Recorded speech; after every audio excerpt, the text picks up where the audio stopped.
Praise lord. దేవుని నామానికి మహిమ కలుగును గాక. మీ అందరికి వందనాలు తెలియజేసుకున్నాను.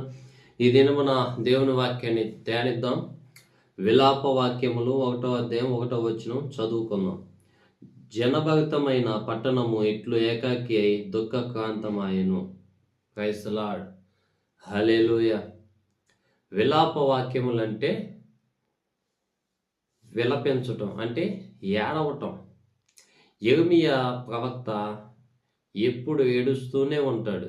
ఎందుకంటే దైవ ప్రత్యక్షతలు పొందుకొని ఈ ప్రజలు ఏమైపోతున్నారు, ఈ పట్టణం ఏమైపోతుంది, ఈ గ్రామాలు ఏమైపోతున్నాయి అనే దాని గురించి దేవుడు బయలుపరిచినప్పుడు ఎంతోమంది రక్షణ లేక ఉంటున్న ప్రజల కోసం ఎంతగానో ఏడుస్తున్నాడు. అయితే ఈ వాక్యంలో చదువుకున్న లేఖనం ఎంతో జనం ఉన్న పట్టణం ఇప్పుడు ఒంటరిగా అయిపోయింది, ఏకాకి అయిపోయింది. ఎందుకు ఇలా అయిపోయింది? ఎప్పుడు దుఃఖక్రాంతం, దుఃఖిస్తూ ఉంటుంది.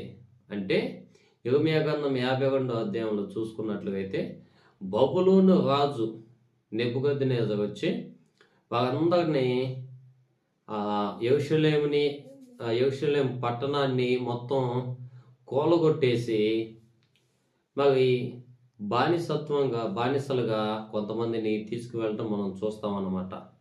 అయితే యిర్మీయా ఎన్నోసార్లు ప్రవచనాత్మకంగా ప్రవచించాడు దేవుని ప్రత్యక్షతల ద్వారా.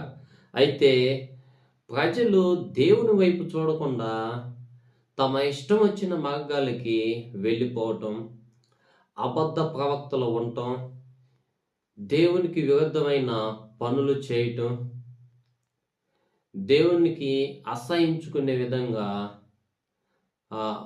తమ జీవితాల్ని ఉండటం, ఇవన్నీ చూస్తున్న దేవుడు వాళ్ళ మీదకి ఇప్పుడు దేవుడు తన సొంత హస్తాలతో మనల్ని చేసుకున్న దేవునికి మాట వినకపోతే ఏం చేస్తాడంటే శత్రువు చేతులకి అప్పగిస్తాడు.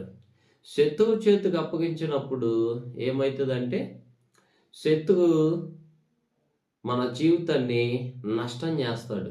అలాగే యెరూషలేము ఏకాకి ఒంటరి అయిపోయింది. ఇశ్రాయేలు ప్రజలంతా బానిసత్వంలోకి వెళ్ళిపోతున్నారు. అంటే శత్రువు చేతికి అప్పగించినప్పుడు జీవితం ఎలా ఉంటుందంటే బానిసత్వంలోకి వెళ్ళిపోతుంది. కాబట్టి మనం తెలుసుకొని మరి దేవుని మాటకు లోబడి, పాపము చేయకుండా దేవుని మాటకు లోబడి మరి